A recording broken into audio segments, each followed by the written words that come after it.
Now, talking about the to validation in the state on Tuesday, maybe from off to begin.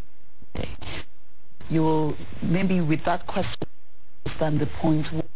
Comrade Governor is coming slated for Tuesday. Is that because if those parties are able, that the party is able to register more than the party of the ANC, maybe then it will have the opportunity or to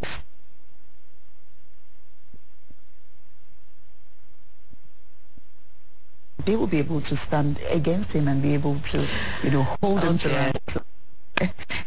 Opposition elements in Edo State sought to justify the action, saying that voters' registration is a continuous process which can be carried out at any time. Well, the comment is a political shows playing the man electoral process to fall back on what is have to mobilize the people against them. And that was exactly what he did. But Adora, would you describe as mobilization statements credited to former head of state and CPC strongman Muhammadu Buhari in Kaduna on Monday?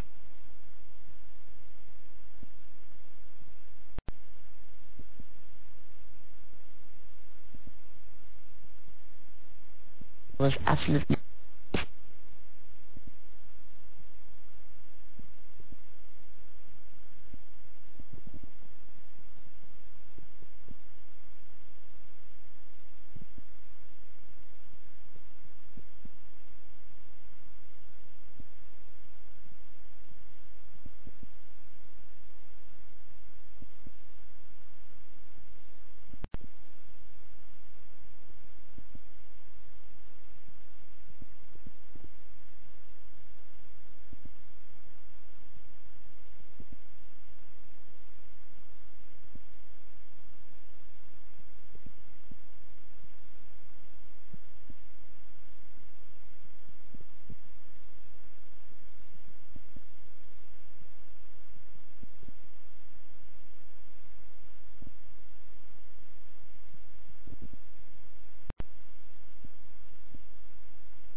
it already, despite the fact that 2000 was the last time he would ever contest. I think I beg to differ. 2 weeks ago, all the heads were reading that I will not run for 20. I'm interested in the administration of the country now and making all the transformation agenda.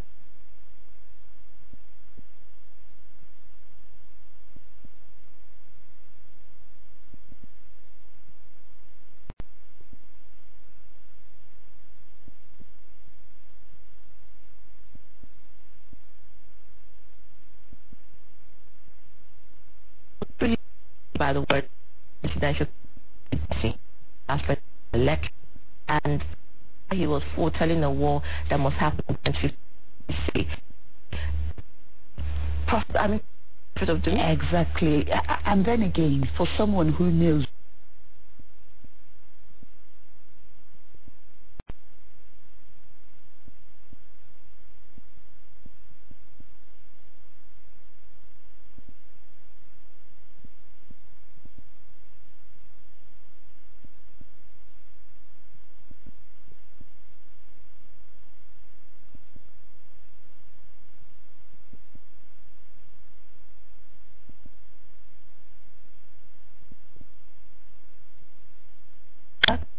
if you can. A Nigerian statement. An elder statesman. That, in fact, the elder statesman first. If the of night.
and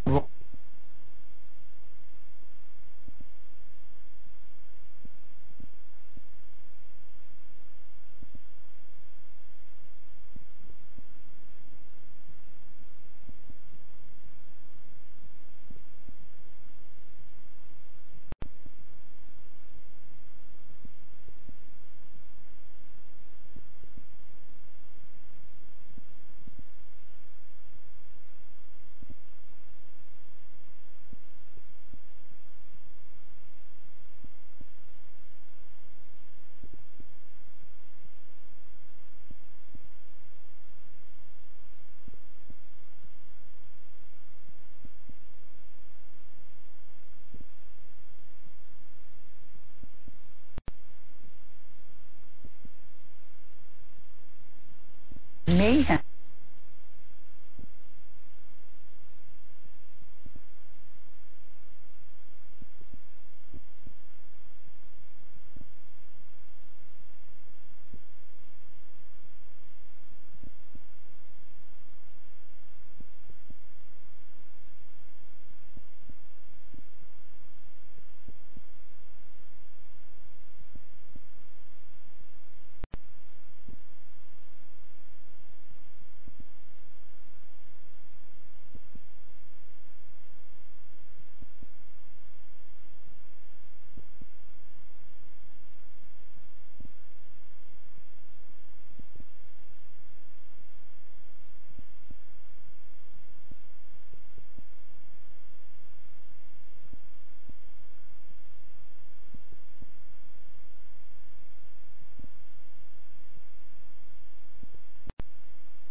time, these medications can actually lead to ulcers, gastrointestinal bleeding, and rebound headaches. Now let's look at triptans. For many people with migraine headaches, triptans are the drug of choice. They are effective in relieving the pain, nausea, and sensitivity to light and sound that are associated with migraines. And side effects of triptans could include nausea, dizziness, and muscle weakness.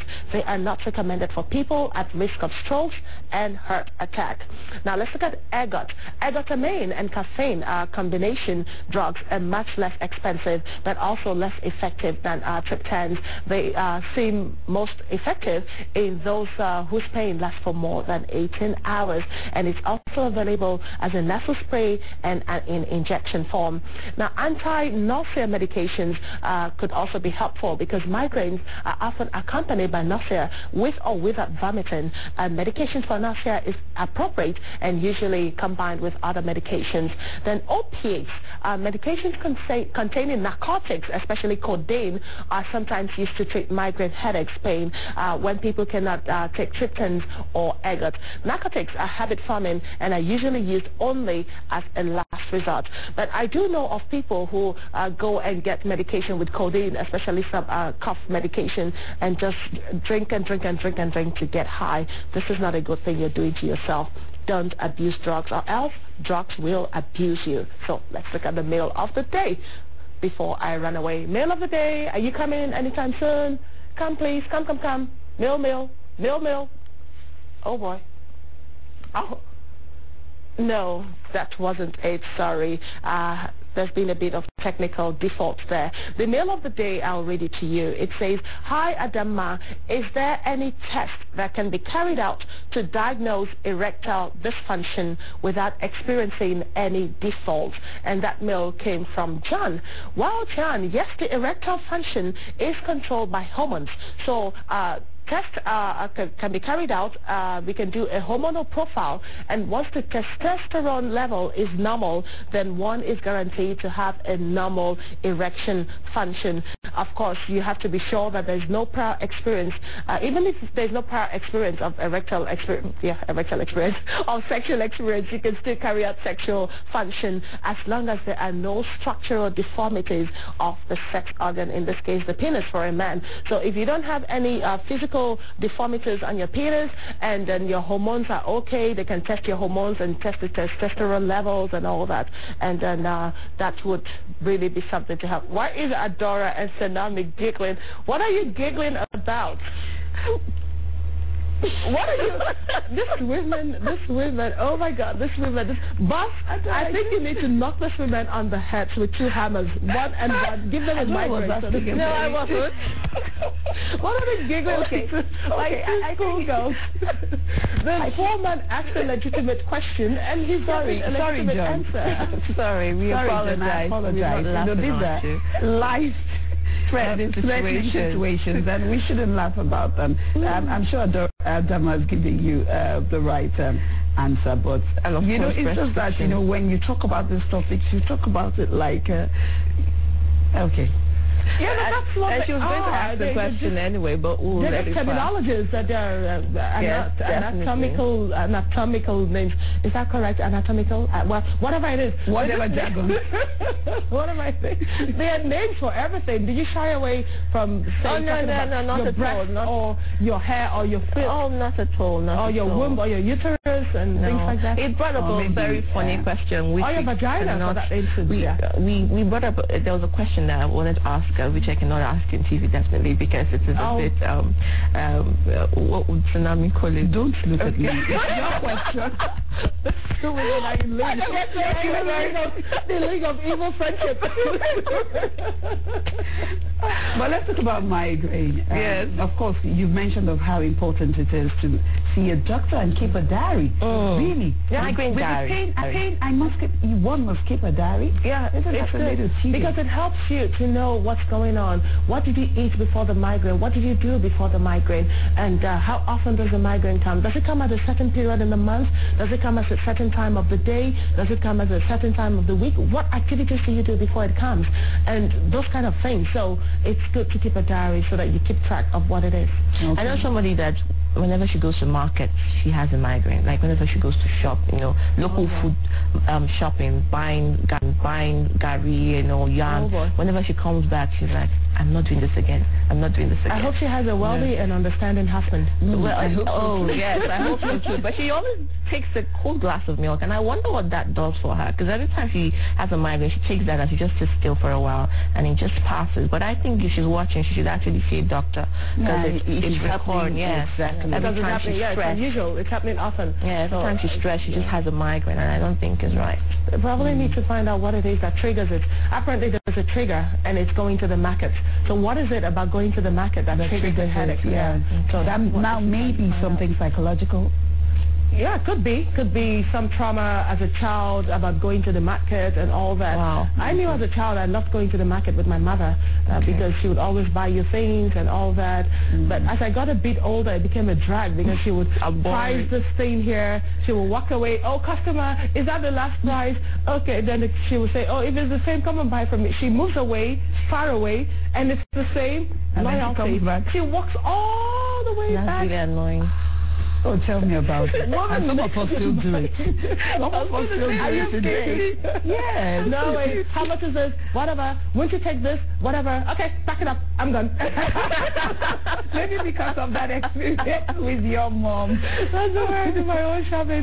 I don't care if they rip me off by maybe 100 nairas or 200. Oh, that's fine. That's fine. But Adama, before I let you go, is it possible that migraine can also be a symptom of a tumor, so to speak? Yes, that's why I said you could do those tests if you go and see a doctor, and he could decide to give you a CT scan and MRI and all those kind of tests and all that. It could even be meningitis, like I said too. Yeah. And you could also have the spinal tap to find out what's going on with your cerebrospinal fluid. Okay. Thank you, Adama. Thank you, Adama. Nice to have you, as usual. It's good. It was good. Oh, wow, fantastic. And a pity to John, too. But we have to get on with the show and life continues. Leave me alone. All right, okay, I'm going to leave you alone.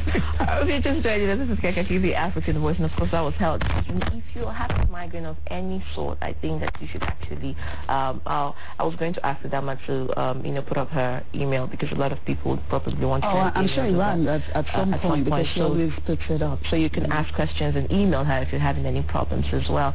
Well, of course, this is the time where we go inside Nigeria. I like that part. Yes. So let's take a break and go.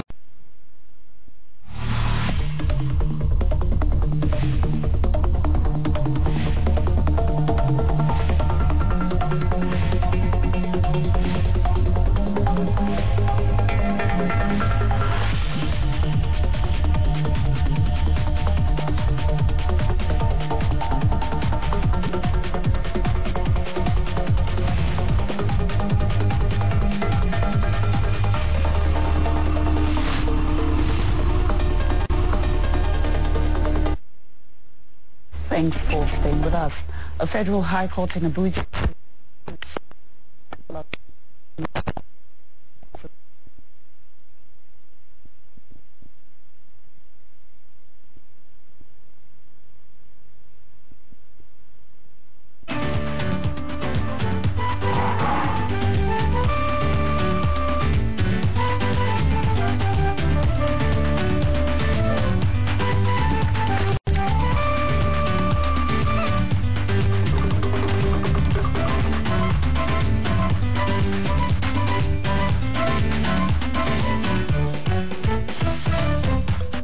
Explore Africa. Encounter Africa. Engage Africa. Enjoy Africa's compelling, Exciting and breathtaking experience with Kaakaki, the African Voice.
making silly and great mistakes, especially in marriage. You are a nurse and not a counselor. Just of my sharing some of my purpose.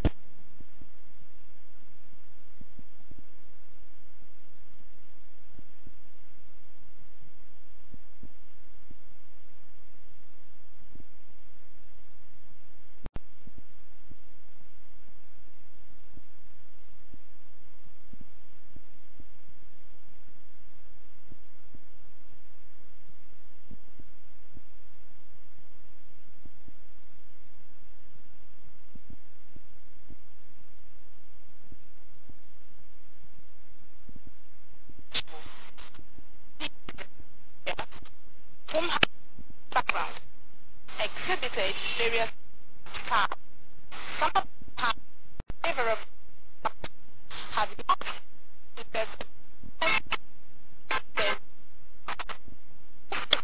how does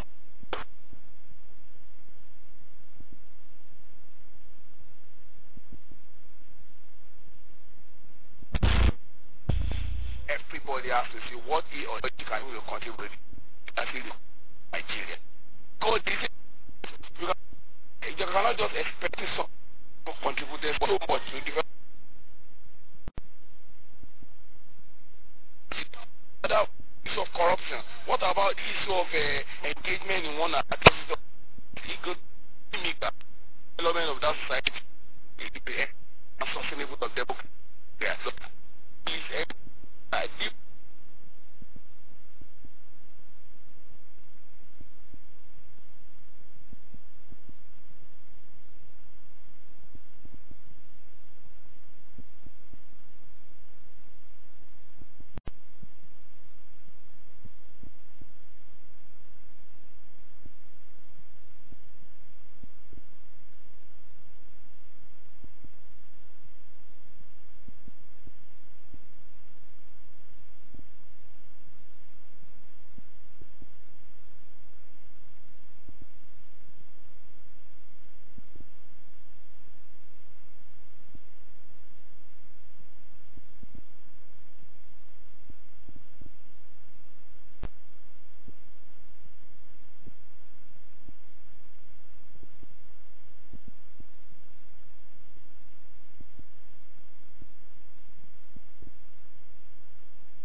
Today because Nigeria recruiting leadership. Now there is no doubt that in Nigeria had the potential to be a major global player both economically and politically.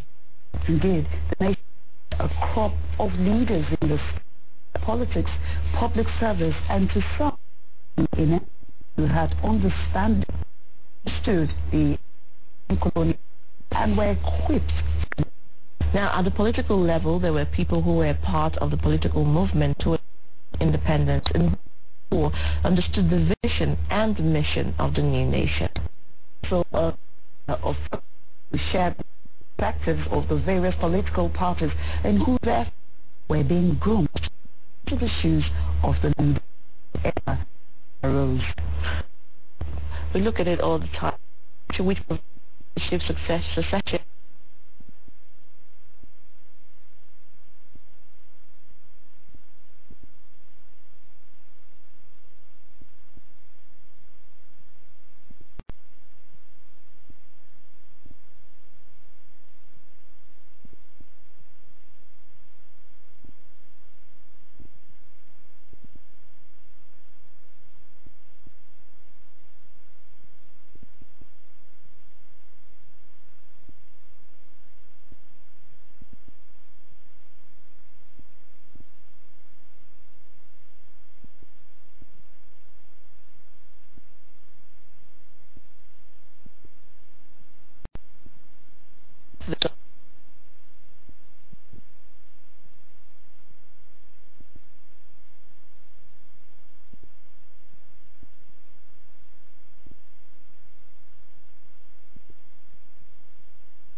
Should commemorate. Thank you. About it. Thank you. I appreciate that. All right, Honorable, again, it's nice to have you. Like you had a prologue to our discussion. We're looking at the prosecuting in Nigeria. Most times, more like appointments rather. And look at have the party decide who they want to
of getting people motivated, getting ideas.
patriotism.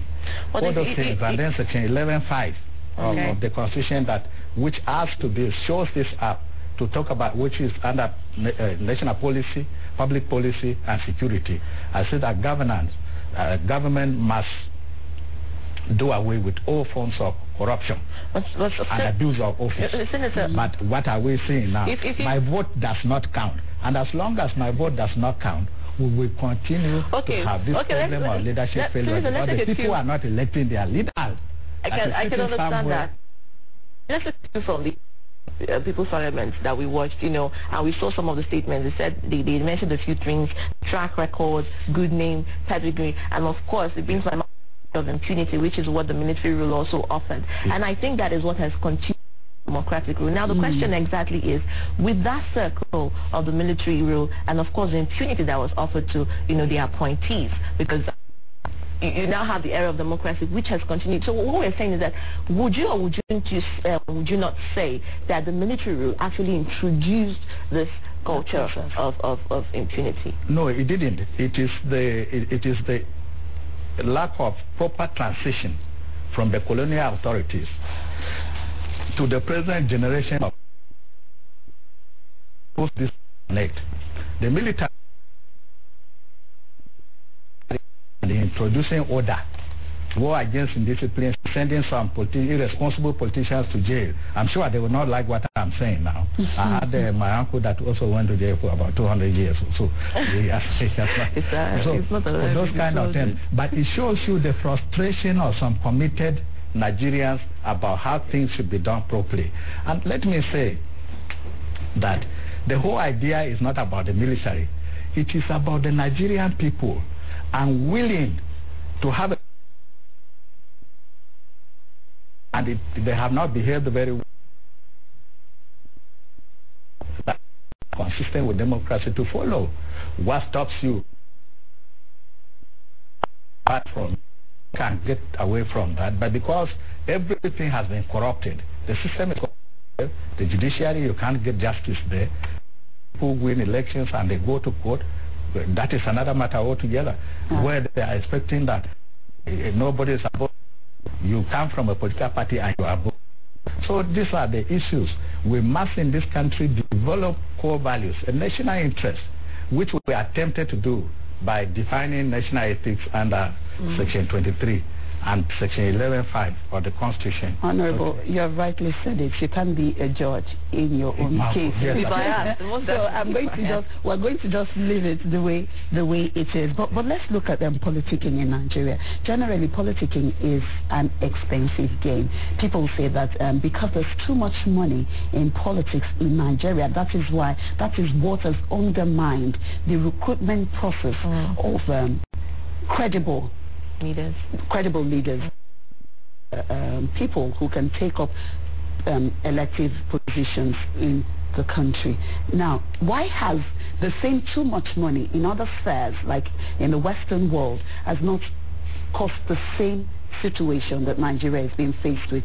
I don't know if you understand me. I do very well. Okay. And my understanding is this: because we have failed to indigenize democracy, we must indigenize democracy to incorporate and inculcate the values of the Nigerian people as Africans, first and foremost, before we start importing issues and what would I say? We start models that do not actually reflect our values. In Nigeria and as Africa, the making process involves everybody, so it becomes a collective way.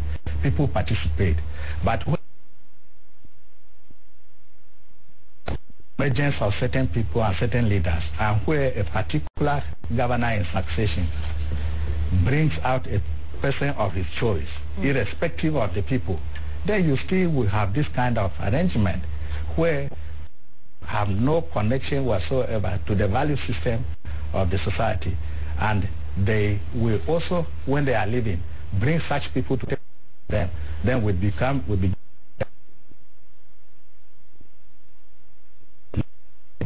continuum of corruption and all that. So we must come back to the issue of values. As you see, a people people generally need to be regulated. Okay. A country cannot be an unregulated enterprise where people go and money now becomes the defining value of people's behavior and conscience. Money can't shape us. We will die and leave it here. Naked we came into this world, and naked we shall return. I wonder why people sometimes even will steal what they don't even require in this life, not even in the next life, because you won't take it there. The issue is this. We are failing to understand that we have a responsibility to the society. Okay. And when we realize that we have a responsibility to the society, our attitude will change. Our psyche will change. And I believe that there is also a spiritual aspect to this. Okay. Being? The spiritual aspect is that if we look at the history of the nation state of Israel, for example, you look through the Bible times, when people were disconnected from God, they had the kind of leader they wanted. But that is why I say that followership also has a responsibility. The government also have a responsibility. Consequently, if people are spiritually connected to God, they know what is right and what is wrong. And we know that there is an irreducible minimum of conduct that people should not engage in. Politics will not become an issue of you coming to buy your votes. Okay. The people themselves should also exercise their will, because that is what democracy is about.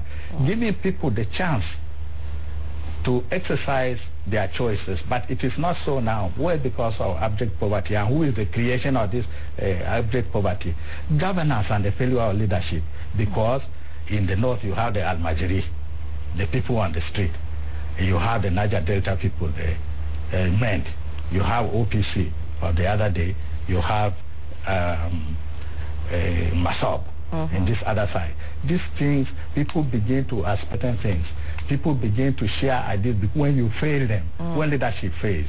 And failure of leadership is a constant problem that has truncated democracy and then a process of bringing out leaders. Okay, you've talked about actually something interesting here. You've talked about core values and of course, you know, belonging and belongingness. Now, let's talk about still bordering on finances. You know, it's said that before you can even run for the House of Senate, you need to can afford, I think, 40 million naira or so, to be able to even run. I think for the executive is 1 billion. Is it 40 or 20? I think that is some amount of money. Some amount of money, but that's what on paper. But some people would argue that is even more, because by the time you start with politics and Godfather and all of that. But let's look at political belongingness, you know, being in one group, associating yourself with a sect. Let me use that word. You talk about core values and, of course, the right people being the right leader. Yes. How do you think that political parties have thrived so far in producing and actually giving room to people who have the right values and the right type of leadership skills to actually lead Nigeria? You see, when there are very practical issues, I hate theorizing. The Nigeria of today, as compared to the Nigeria of the Azikiwes, of the Awolowos, of the Sadaunas, of the J.S. Takas, and the rest, by anybody's evaluation and estimation, can it be compared to that time? I don't think. Because what those leaders were accused of is worse now. Even when General Babangida came as a military leader and tried to do a disconnect, doing a memory wipe-off or some form or some politician called the Old Brigade to introduce new breeds of politicians. We didn't have the opportunity to see how purposely and through legislation you can begin to recruit leadership, because that system did not play out. It was truncated for reasons that have been widely advertised, and that is not the purpose of which I'm here.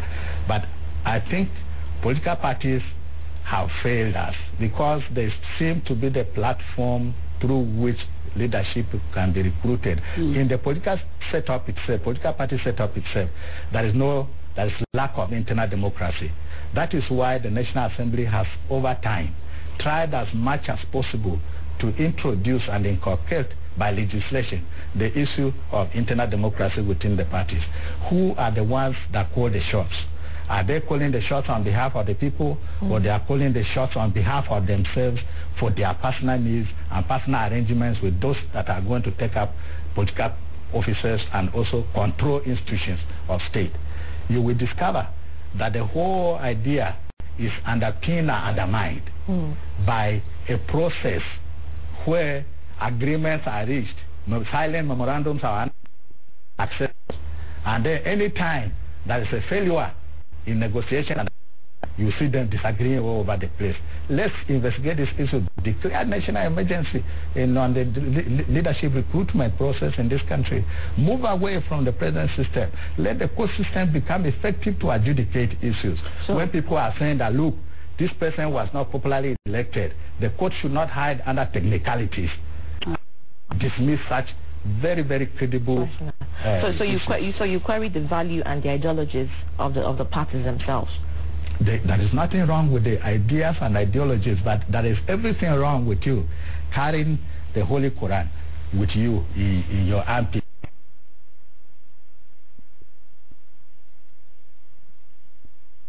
The man on the street can come and tell you about ideologies. If that is what it takes to elect somebody, you elect him. But a person must go through the leadership meal. Not a person who is printing poster for the first time in his life, taking the highest position in the country. What experience has he got to get there? Those are the motivational aspects of leadership that must be associated with a leader who should be able to aggregate the challenges, the roadblocks, the Boko Harams, the MEND, the OPC, the MASOP, into a useful whole and begin to move this country forward. That is what we want. When you look at the value system now, have we moved anywhere?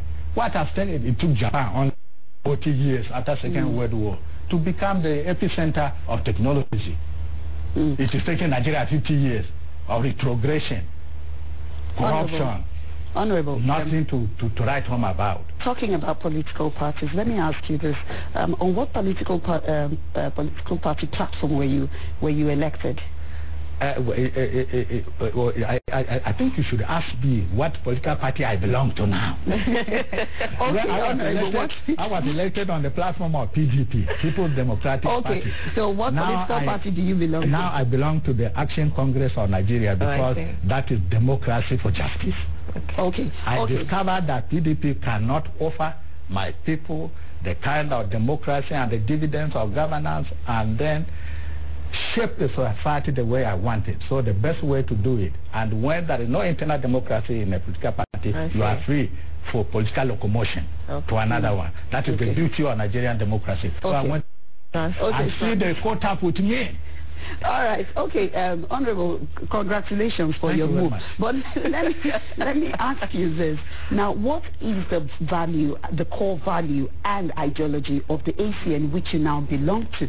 Because if you look at the democracy that we try to copy and we try to emulate, they are appointed, they are elected members into political positions are kind of forced to stay in line with the ideologies of the party. Yes. Because, of course, you must first agree with that ideology before you join that party. Yes. So you are made to do what the party believes in and, just be sure to achieve that which you have been, which you have been appointed to do.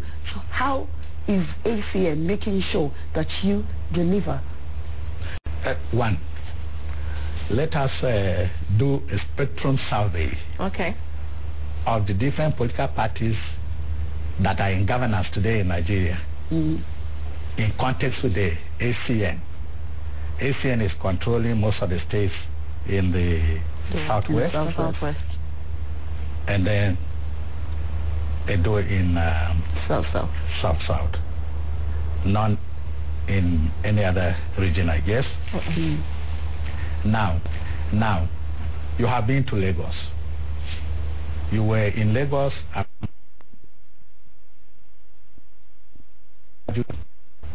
Tinubu became governor. I was. And you could see the development that came under AC then, but now ACN.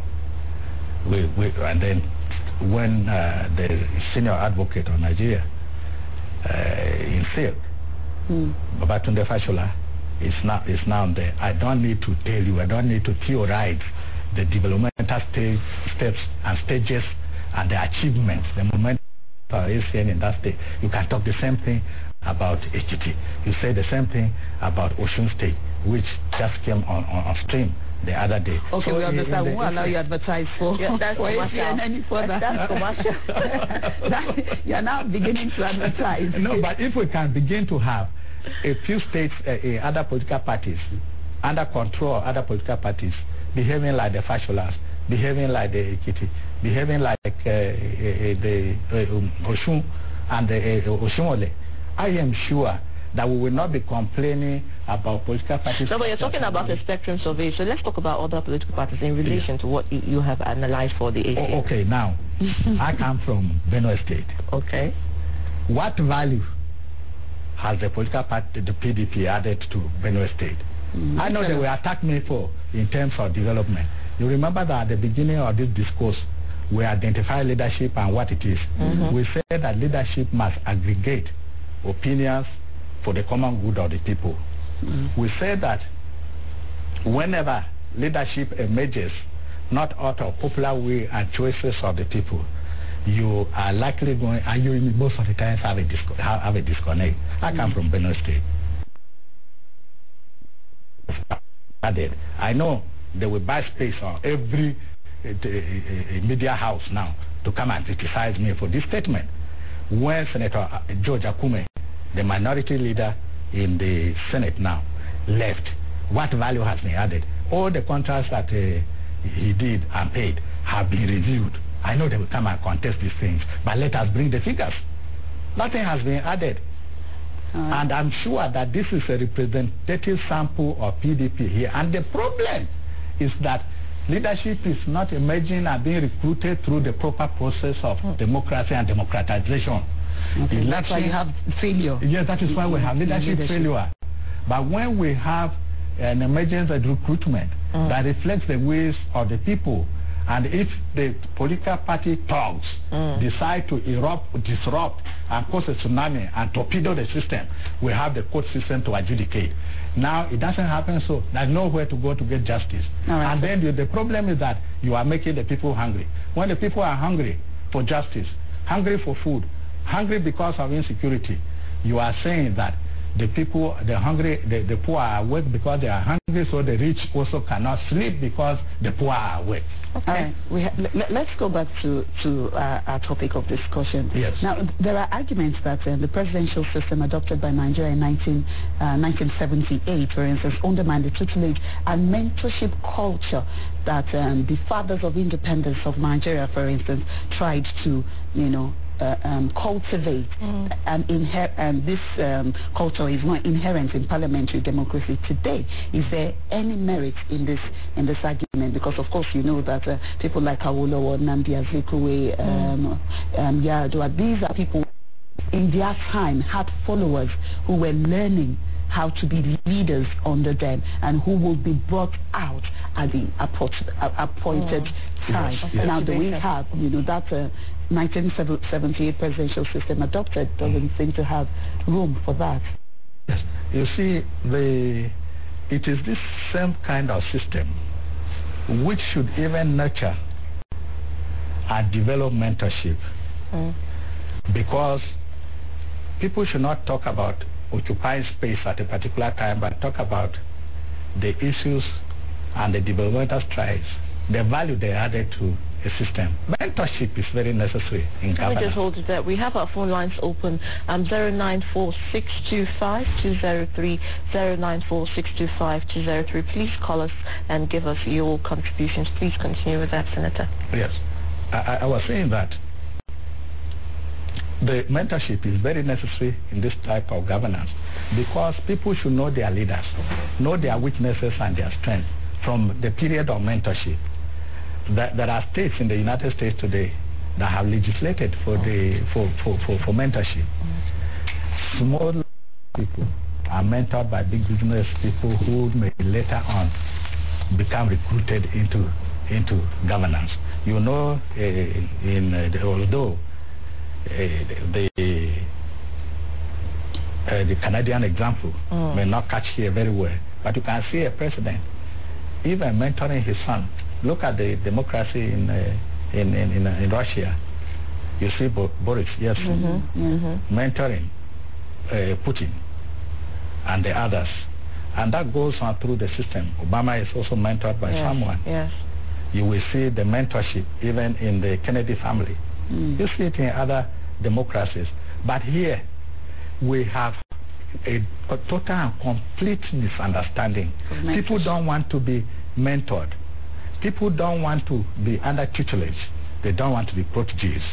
They just want to come from nowhere. And the system itself that is pouring encomiums on them, which we say today, I am a councillor, I have become a leader of my council. That is wrong. Look at how MPN was run during President Shehu Shagari. Akinloye was the national chairman of the party. Shagari sat under him. But when you now begin to shift responsibility and then give it to politically elected people doing what they ought not to do, you are mortgaging your liberties. And then you will still come back to this same system. I pray that we have learned lessons from all these military engagements and so on. Senator, we have Kelly calling us from Enugu. Kelly, good morning, and thanks for calling in. May we have your contributions? Good morning. Morning, Kelly. Yeah, my question is going to the honorable guest. I want to ask him why it took him so much time to figure out the irregularities in PDP. Then before he contested under their platform, won the election, before he's now changing to another party. I just want to understand why it took him so much time. Was there consistency? Was there that irregularities when he joined that party? Or he just found out recently, now going to ACM? Thank you very much. Thank you, Kelly. Respond to that. Yes, thank you, my brother. This is wonderful. I like that. Let me tell you that I take inspiration from what President Clinton said, that popular performing president of America. He said that disagreement is the darling of democracy. We disagree to agree. And political party platforms in this country are the agents and platforms for recruitment or leadership. When you look at the way a party is run and is no longer in the interest of your people, you are permitted to seek for such platforms that will answer the aspirations of your people. I am not being particular about PDP. I am being exact about PDP because I was there and I know it. I've been there twice. Okay. I was there before. I went to United Nigeria People's Party. I came back. I moved back, and I was denied justice, so I moved to ACN. So if you were denied justice in ACN, where would you have moved? No, I think it is likely that I will not be denied justice in ACN. But should there such happenstance occur, which I don't expect? Some may say that maybe you moved because you used PDP rather to attain your political ambition, and then now you're moving on. We are talking about leadership. Right. A leader needs a vision, and he has a vision, out of which he has a mission. You need a platform in this country under our constitution. Okay. I'll hold you on that from also. I wanted to ask you a question, but Philip is calling from Lagos. Philip, good morning.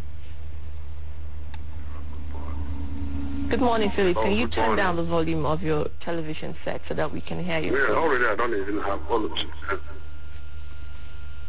Go ahead. Are you hearing me now? Yes.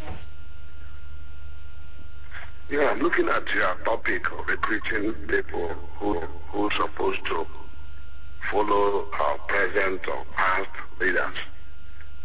The problem we have in Nigeria is not only this, it's followership. The young man or the honorable there is talking from his own side. He has never defined the greedy side of the politicians. They must win by all means. And both of them, I can see in this country, they don't have anything to fall back to. That's why I call them job who are looking for one another. Few of them are pure nationalists. If you look at what is happening in the National Assembly today, you ask yourself, who are these people working for? In a situation where it's working. Oh, dear. Thank you, Felix, for that. You had that question. Yes, I did. I would say that it was breaking just like our normal network. But if I was able to piece together what my brother is saying, working for? What are they working for? Yes. But you see, he has failed to realize that the people cannot work for the common Lagosian where he lives if it were not ACN that is there. If some other party were there, for example, they will possibly not work for the people. Why? Because they came through a system. They were recruited not through the mill, but through a system of godfatherism, through a system that is not reflective of the wishes and aspirations of the people. This is the problem we have here. We practice we say democracy. Is that the way they practice democracy in America? There's nowhere in the world democracy is practiced the way it is here. An unregulated free-for-all enterprise where money bags, 419, are now recycled into the process. It is a place of people with values and integrity as reflected. 23 of our 1999 Constitution that talks about our national ethics. I think we should develop in this country the core values. You see, when you develop core values, that becomes like a ground norm below which nobody can operate. If I find you corrupt and you are convicted, you go to jail.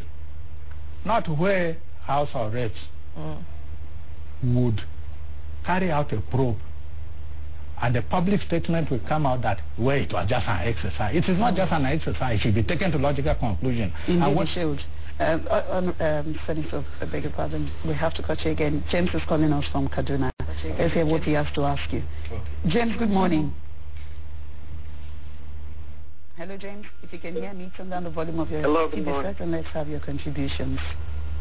Hello, good morning. Hello, good morning. Can you hear me now? Yeah. We can hear you. Just. Oh. Okay, my question to him is that why did he use PDP to gain his political ambition and now he's leaving PDP for ACN? The only way we can respect his view on what he's saying now is that he should go back, he should rather relinquish his position which he gained through PDP and then use ACN to gain into power because PDP is a corrupt party.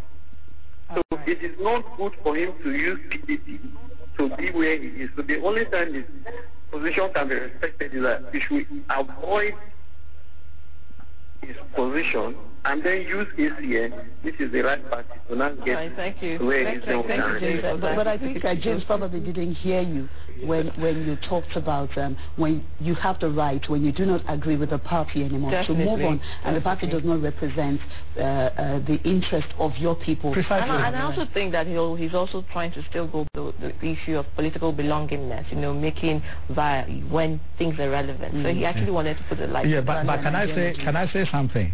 I think my brother is trying to present a picture of a political mercenary moving from one political party or the other, but he has misunderstood or he's yet to come to grasp with the amended version of the 1999 Constitution, where you have a right at any particular time to move to any political party. In the past, not everybody could move. If you moved, you had to relinquish the post. It is different this time. Check your constitution. It's differently now, Carl. You can that political locomotion is allowed, and as a leader, you must have a vision, and you must have a drive.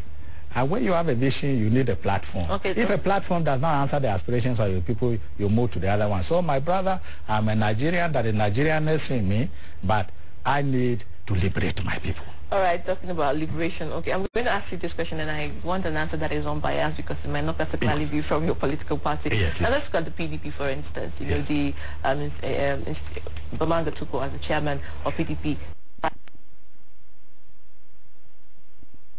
And counting. And now, when we have somebody like that as a youth representative for the youth, Nigerian youth, what kind of core values or what kind of ideologies would that actually present? And how, to the average Nigerian youth, it seems that, you know, that is actually far-fetched.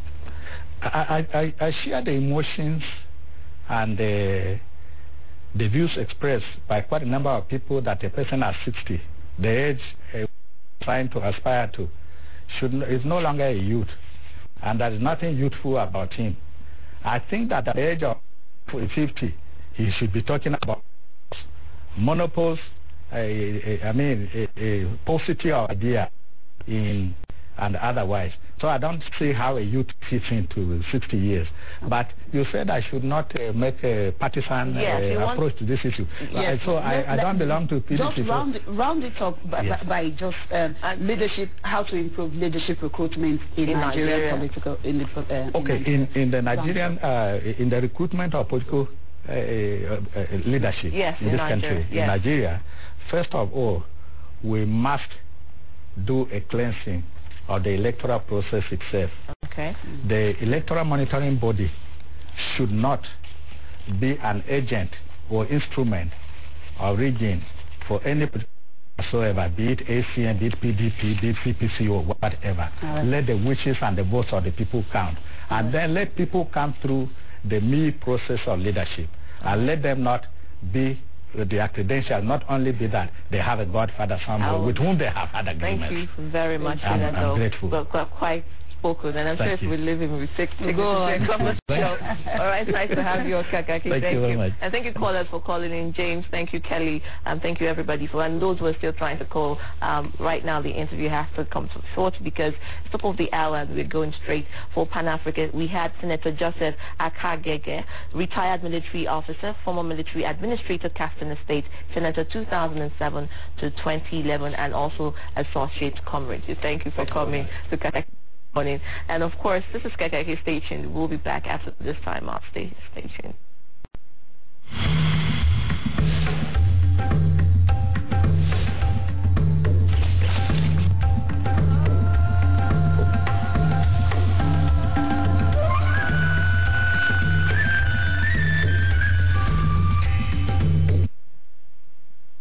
It's Pan-African World. Thanks for staying with us. African Union Chairman Boni Yayi says he will campaign for a permanent Security Council seat for Nigeria.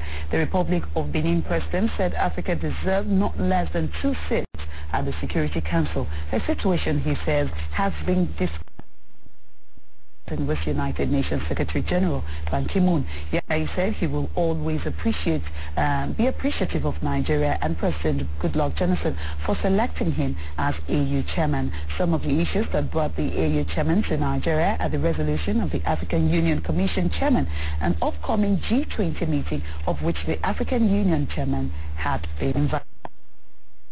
Goodluck Jonathan is pushing for a more proactive military to tackle security challenges in the country. The president, who was speaking at the start of the 2nd Air Force Exposition in Kaduna, also asked for patriotic engagement of the Nigerian Air Force turns 48. The Nigerian Senate has confirmed the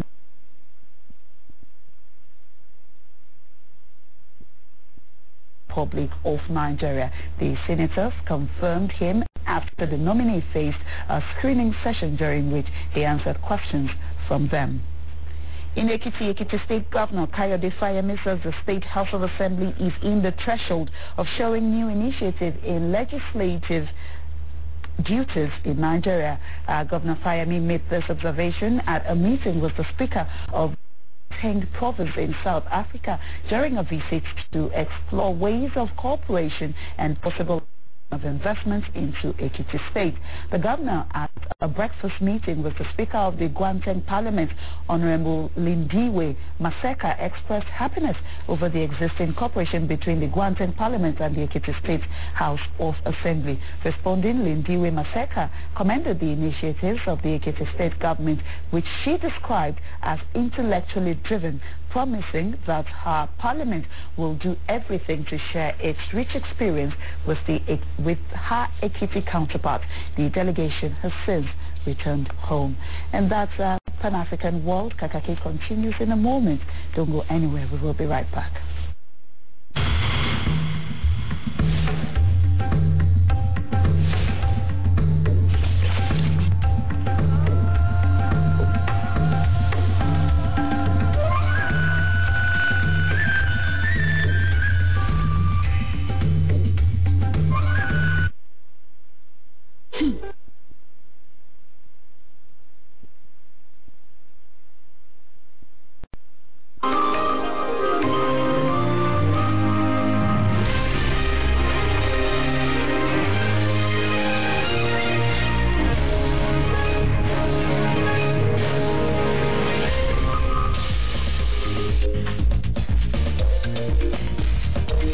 Budgeting. Questions such as, do we need an NMPC in the first place, must be asked. In my view, we don't.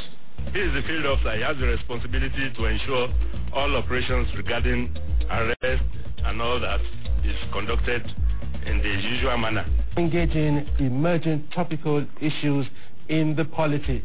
The mere fact that we pay for 24 million liters of petrol on a daily basis, which is not, is shocking. And I think now people should appointment. It's supposed to be a business, but it has become another arm of government, and it's also suffering from the malaise that have bedeviled government in Nigeria.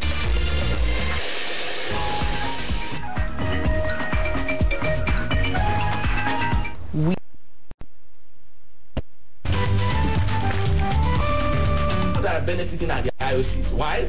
Because they have a tax regime, a royalty regime that was framed over 42 years ago.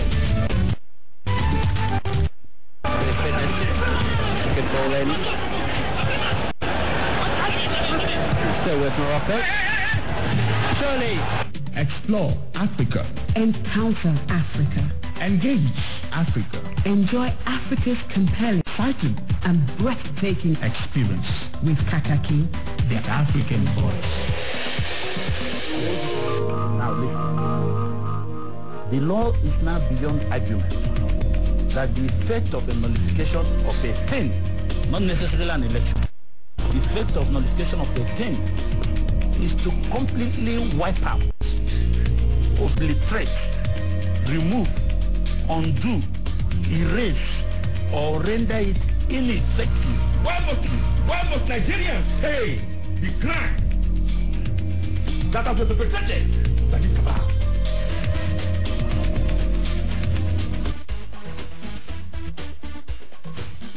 Very good morning to you. This is Kaakaki, the African voice. And of course, maybe we didn't tell you earlier on, but we do have a second interview right at this moment. We are talking about having a guest, Mr. Waziri Adio, publisher Metropole magazine, which is what I'm actually holding here in my hand. And you can see it's brand new. I don't think you've ever seen it before. Metropole. Yes, the Metropole. Yes, you're welcome, sir. Welcome, Mr. Waziri. And so why the name Metropole to start with? Okay, Metropole is a derivation of the word metropolis. Okay. So this is a publication focusing on Abuja, which we believe that is going as a metropolis. And we want to celebrate that. We want to document that. We want to show that, to the world. All right, let's look at the reason why you have decided to publish at this time. First of all, why at this point in time? Because many will argue that Nigeria seems already over-published. So why now? Interesting question. I do not agree that Nigeria is over-published. It depends on what you are publishing. It's a very big landscape. It's just for you to find a niche. Nigeria is rich, and we don't have enough publications on Nigeria. So what we have tried to do in this publication is to rather than be a national publication, to focus on a city that we think has the depth, to support this kind of material. So I don't know of any publication on Abuja or of this standard. So what we want to do, for me, I came to this city in 2003, and I've seen this city grown tremendously. When I came here in 2003, you could describe this place as a place without soul. It was a ghost city. It will start filling in by like 2 p.m. On Tuesday. By Thursday, the place will be empty. Fast forward to now. And we believe that we have to document that. You have to tell your own story. And it's a beautiful city, by the way. There was a time I used to go to Ghana, and I said, why can't we have something like this in Nigeria? But you agree with me that Abuja is a place that every Nigerian should be proud of. Okay. And we want to show that if you don't tell your own story, other people will not tell it for you. So we want to tell that story. We believe that we have a uniquely Nigeria, a beautiful, exciting story to tell. Okay. And we want to showcase that. We want to document life as lived in the city. Okay. And at the same time, we're also trying to provide a guide to people who live in this city and people who visit this city. Okay. If you are looking for someone is tourist friendly. Yeah, it's tourist friendly, but it's also it's more of information you can use, really, whether you're a tourist or you live here. If, for example, you want to know where to get Chinese food,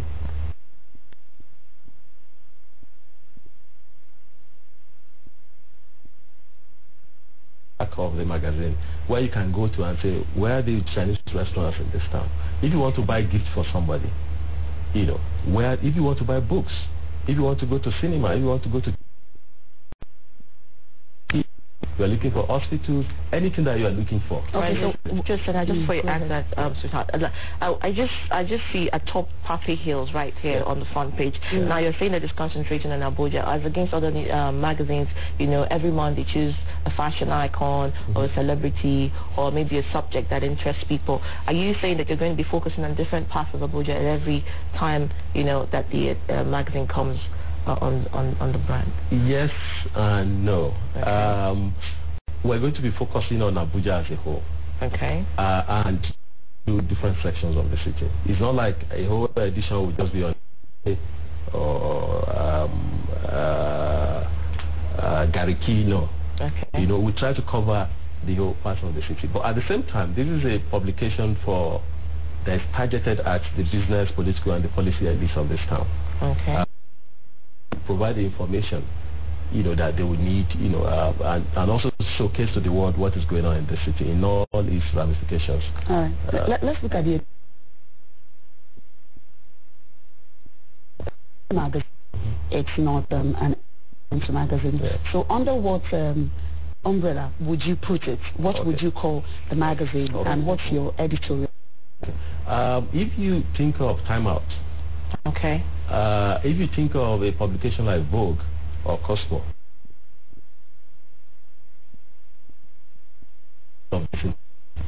I want a publication, that is cosmopolitan, that lives in the city, that provides a guide to people and visit the city, and also that celebrates the city.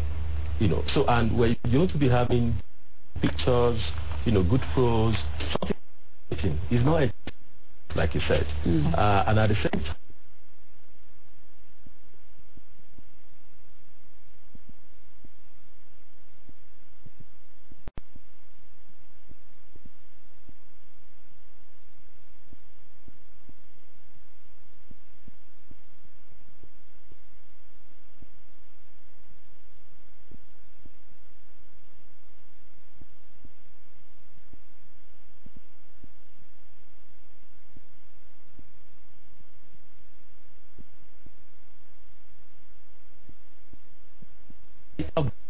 parts of the world have been looked at, and I believe that when is this coming out officially? When is the launch? Yeah, what we're holding is the preview edition of the magazine.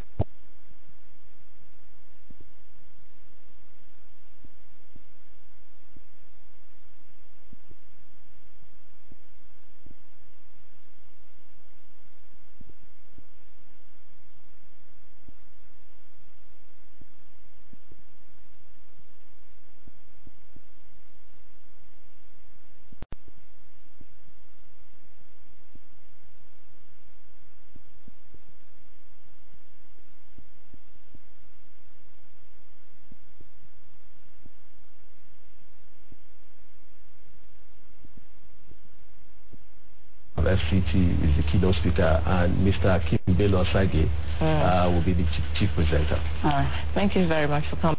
I think once and see how that works out.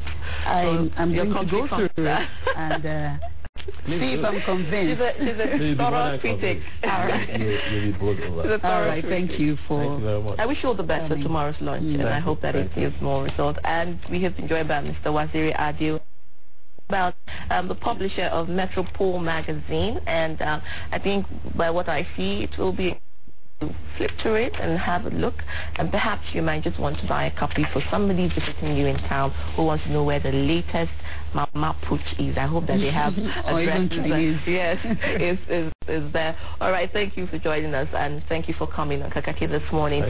Well, we have to take a break, and of course, you know what's next, Anna? When we come back, it will be time for newspaper reviews, and Adora will be taking us through the headlines of the dailies this morning. Stay with us.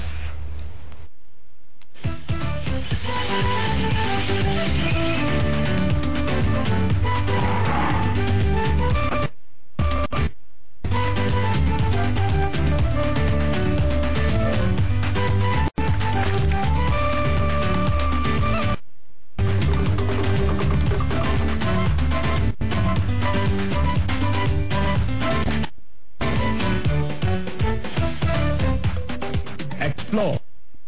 Encounter Africa. Engage Africa.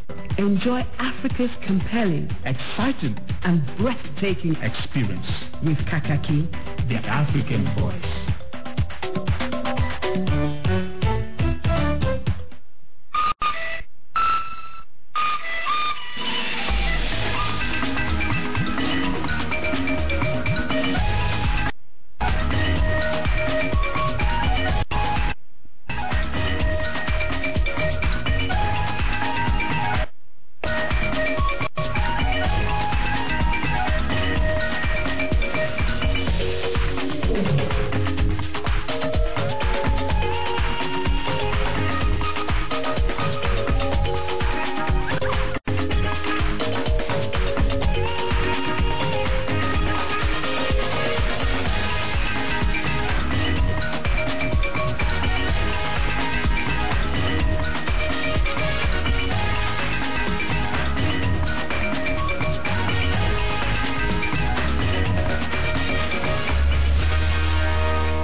Be a great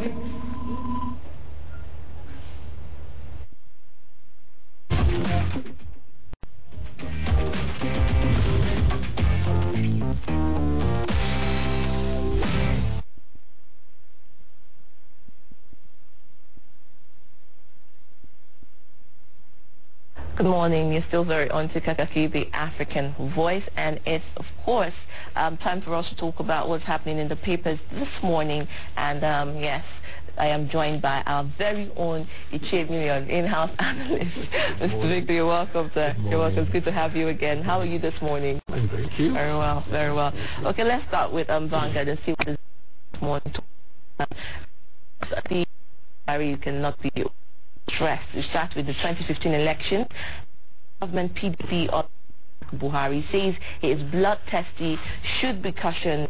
He is a regional leader, says the presidency. Another rider going on to say PDP talking rubbish. And we have another following headline saying crashing capital market will happen again. Saying Ludo. Let's get straight. We don't have much time. Let's look at this. Even of course saw his statement. They call him bloodthirsty and that he should be cautioned. But however, his part is absolutely rubbish. Actually, it was very strong.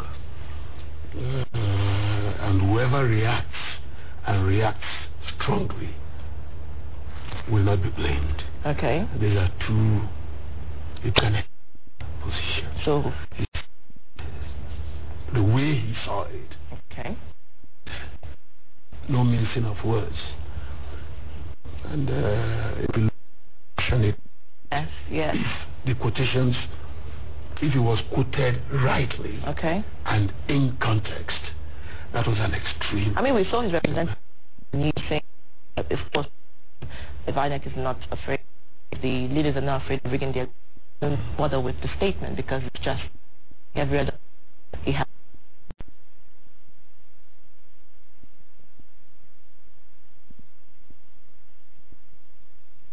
Agree, everybody has, but freedom.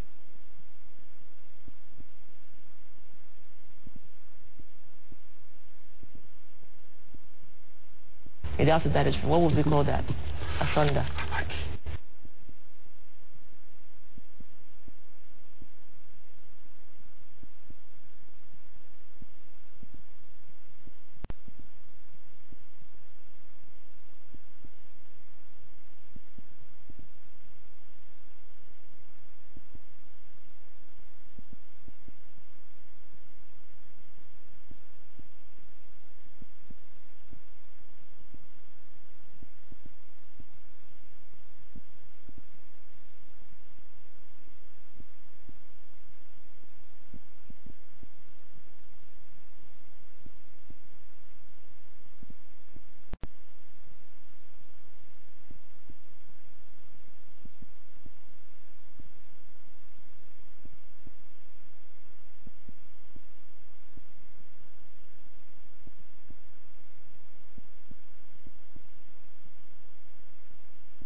In this country. Throwing each other.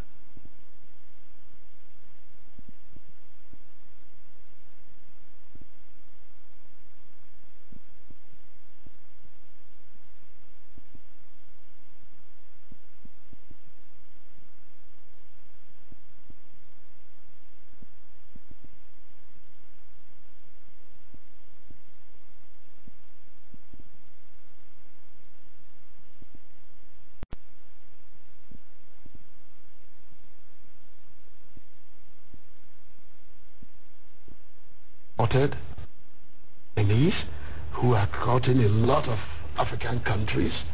So I think that should sit down and work out arrangement that will be cordial to both sides. And I think it's time we start making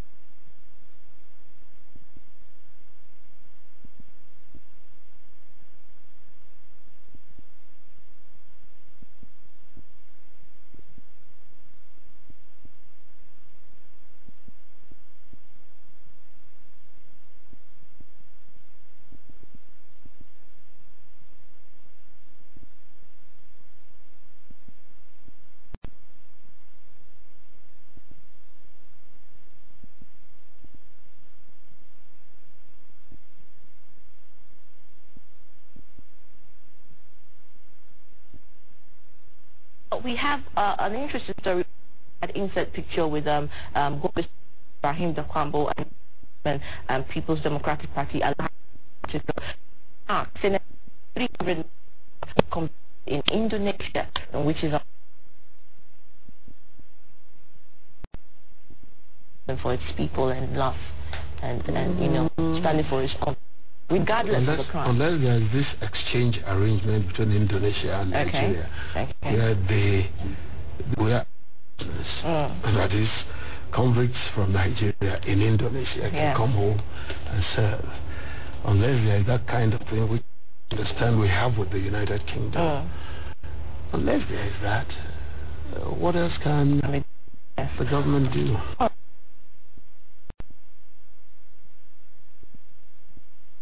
still talking about bloodthirsty Buhari. It says Buhari is bloodthirsty, coming from PDP, urges northern elders to call him to order, and that is coming from Nigerian pilot. And of course, we know that all the papers would definitely and generally thrive on this because he's making major. Some people say, you know, he just wants attention, or he's looking for media popularity again against, you know, making his statement. But I wonder, what would be your take on that, you know, considering that he's already very popular? The former head of state, for crying out loud, he is popular. He is a notable Nigerian. For the right or for the wrong things, people would want. Exactly. Oh, he will stay in there, and any word from him will make news any day in Nigeria. All right. Okay. We look at National Accord newspaper. Buhari, serial loser on feet to rule Nigeria, says Jonathan, and PDP worried over ex-head of state comments. Well, that is national. Well, they put it in a different way. PDP worried, you know, not bothered, worried over ex-head of state comments, because you know when you say it's the dog meeting the baboon, it's almost like saying all guns and all arms declared. You know, and it will leave every Nigerian worried. It's cause for worry for every Nigerian, not just the PDP, every Nigerian. And we do hope that it's just word of mouth and that there is no action. All right. He says it's a warning too, so that the elections are not rigged. You know, do you think this is the way to go about it? What could have been the alternative to this sort of public? It's a very hard warning, rock solid warning.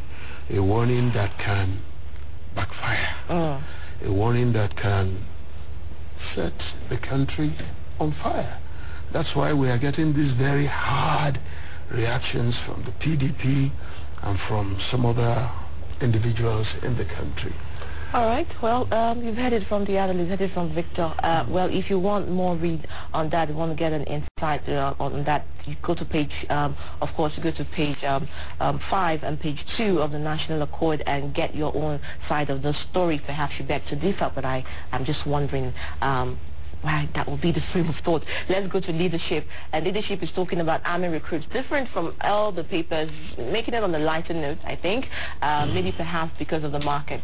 And why would you consider that they have chosen a different? Very fine editorial judgment there, because this is the in thing. It is about time we had this kind of experts in our country, Nigeria, yes, who made experts on terrorism, on counter-terrorism. But do you think 500 experts for counter-terrorism is enough for what's happening? For starters. For starters? Yes, for starters. I think it's okay. As time goes on, these teachers, when they are taught, they too will teach others. Yes, it will be a baton kind of train to be trained. Relay kind of thing. Yes. We have Northern Governors meeting Kaduna over security, and that is continuing on page 5. This day, federal government turns to ECA to forestall fiscal crisis. FAAC meeting fails to hold, moved by 2 days. And I'm sure all the business people who are into that FAA meeting would want to get a read on page 2. Robbers used rocket launcher in Delta attack. Interesting. They're going nuclear. Advanced technology, as Victor will call it. Well, People's Daily's wage crisis looms as FAAC fails to meet.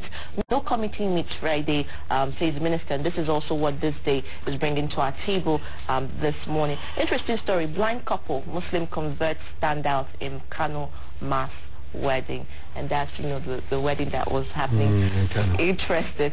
The road, rumor, Tanimo, Desert Yaradua, Sani Aminu Dutsima calls it grand betrayal. Well, this is still talking about, well, people who had it good under Yaradua. Yes, interesting. But you know, the thing is, we do not have much time. I would have wanted to comment on the above, headline story, which is interesting. Saying Francis Hollande plane struck by lightning en route to Germany. You know, which is quite a welcome for a new president. You know, what does that say? Is that a statement of doom, saying you shouldn't have won? You know, some people will misinterpret it in Nigeria, you know, as we do. But let's leave that for another day. Daily Trust, a man to hang for killing parents. It's the last, but not the least. Well, I mean, talking about biting the finger that fed you. Exactly. Killing the parents and siblings. His own siblings, his own parents. It's a pity. That will be wiping an entire family out by the time he's hung. Sad. It's a sad thing, tragic, sad. What a way to end today. Sad story. Well, our condolences go out there to the family and to the man who's going to be hung. I think he deserves what he gets. If